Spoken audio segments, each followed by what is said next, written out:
Alright, what's going on, guys? Welcome back to the channel. I apologize for the long little opening bit there where I wasn't actually saying anything. I was just checking to make sure that the mic is actually working today.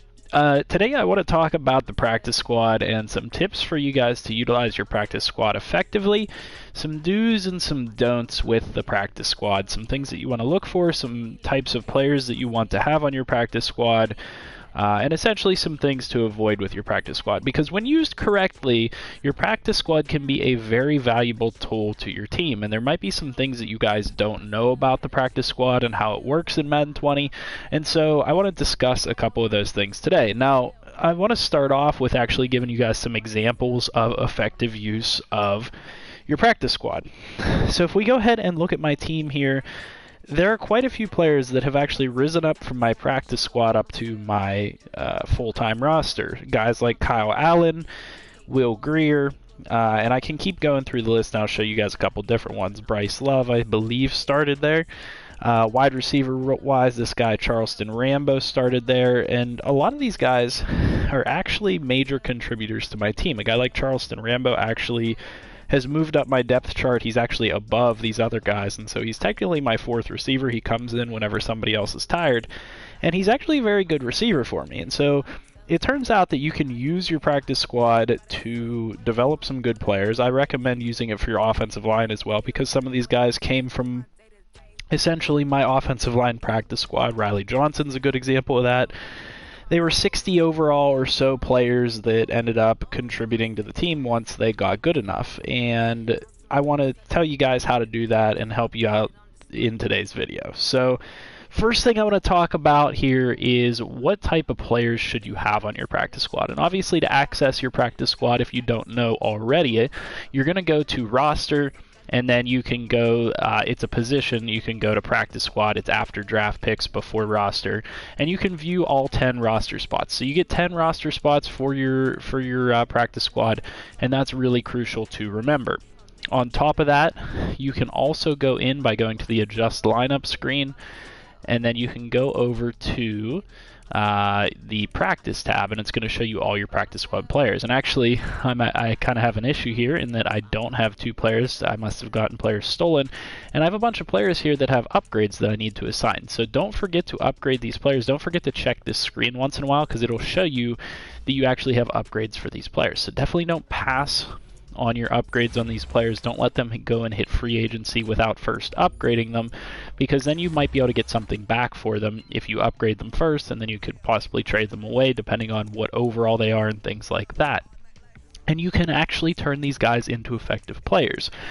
So, what type of players do we actually want to have on the practice squad? And I apologize, I'm a little bit out of breath today. I don't really know why, but I'm a little bit short of breath, so if you hear me taking deep breaths, that's why. Players that you want to have on your practice squad, I recommend that you don't put anybody on your practice squad that is older than 23 years old. Generally speaking, I'm looking for players that are 20, 21, 22 years old, basically undrafted free agents, first year guys, second year guys, and that's what you'll see on my practice squad here. I have a whole bunch of undrafted free agent rookies. I have a couple second year players. They have 1 year of experience. Now, why do I do that? The reason that I do that is, for the most part, on your practice squad, you're not going to want to have anybody above a 70 on your practice squad, because they'll get stolen by other teams. So make sure you keep that in mind. If you have anybody that's like a 70 or above, you're at high risk of that player getting stolen from another team. And then in addition to that, you're at risk of having anybody with a development trait getting stolen from another team. So never place a player that has star, superstar, X Factor, anything like that on the practice squad, because you will be at a very high risk of those players getting stolen off your practice squad. Only keep normal development players on your practice squad and players that are under a 70 overall. If they're above a 70 overall, you're taking a big risk. I would recommend having that player on your roster or signing them and then trading them away for some type of return. But for the most part, you want to keep your practice squad players below a 70 overall, and you want to keep them around this age range of 20, 21, 22, 23 years old. You don't want to have anybody older than 23 years old. And so let me explain what the reasons for all of that is now. The reason that you don't want to have anybody that is older than that on the practice squad is because these guys are going to need a couple years of development in order to actually become potential top roster spot players, top 53. And you'll see that if I go to my actual roster here, and I don't know why I backed out. If I go to my actual roster here and I look at some of those players that I had talked about before, guys like Will Grier or Kyle Allen, or maybe even this receiver, Charleston Rambo, these guys started out as mid-60s overall players. And then after a couple seasons of development, they actually made it up to the major roster because they got up above a 70, and now they can be effective players for me. You look at a guy like Charleston Rambo, he's a very fast receiver, has good hands, decent stats in other categories, so he can be an effective player for me.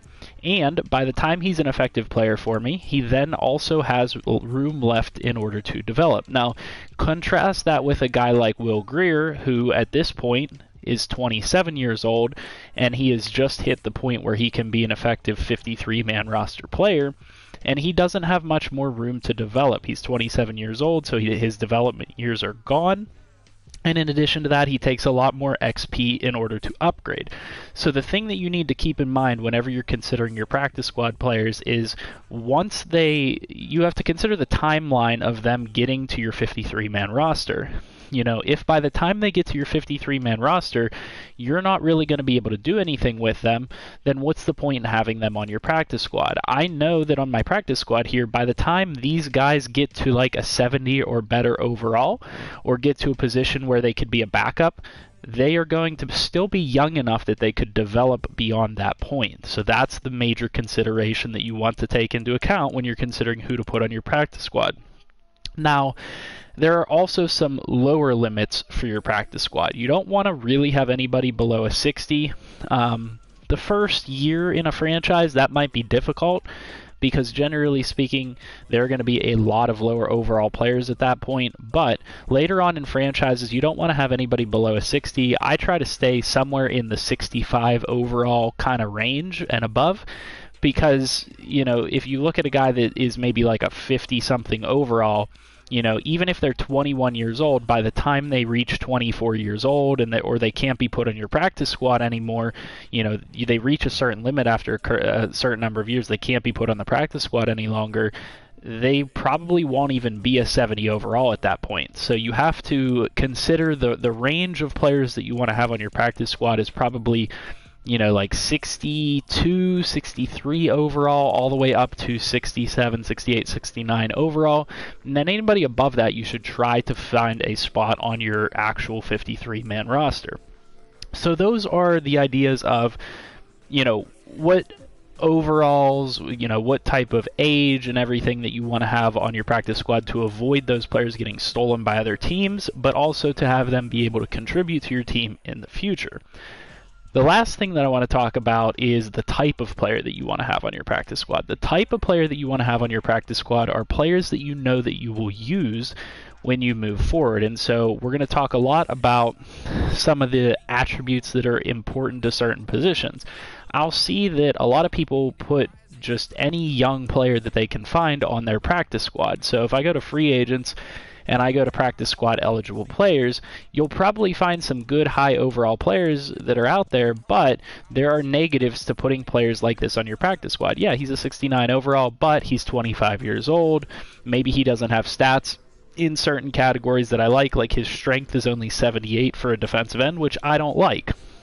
So when you're evaluating your own practice squad and how to utilize that effectively, you need to consider what type of attributes are going to be important to actually help you out in the future. And so whenever I brought in a guy like Charleston Rambo here, I was like, okay, well, he has 94 speed, 91 acceleration, 92 agility, and he also has a decent catching rating. So I know that basically no matter how he develops, he'll at least be a decent receiver for me moving forward.